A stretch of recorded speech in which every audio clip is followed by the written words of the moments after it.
In this video, I'm going to show you how to buy and sell in FxPro. So you actually have a few different options of how you can actually go ahead and buy and sell. And the first one in here inside FxPro is under the favorites tab. Okay, so here you have your favorites tab. And if you don't see it, click on this plus button over here. And you can just go ahead and hover over watch list and click on favorites. And it's going to open up somewhere on your screen. You can then move it around however you want.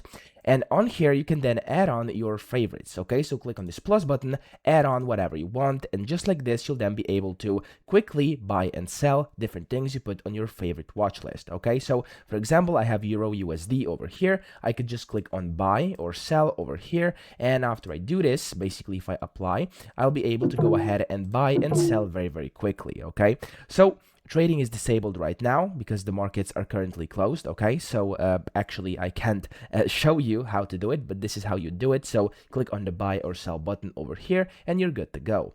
Now the second way is by clicking this plus button, and then you can click on the order entry up top. And then this is going to open up this order entry over here on your screen. Again, you can put it wherever you want. It looks like this. You can select the instrument you'd like to trade, so whatever you want to do. And then in here, you can again do bid or ask, so a bid for selling and ask for buying. Or if you're using the chart directly on the chart, you could also place an order by either clicking up here, which is buy, or up here, which is sell, or clicking this button to create a new order. You can select the instrument again, and then just go ahead and place a market, limit, or stop order. Okay, so that's how to buy and sell in FxPro. I hope this video helped you out. If it did, please subscribe to the channel and help me out as well.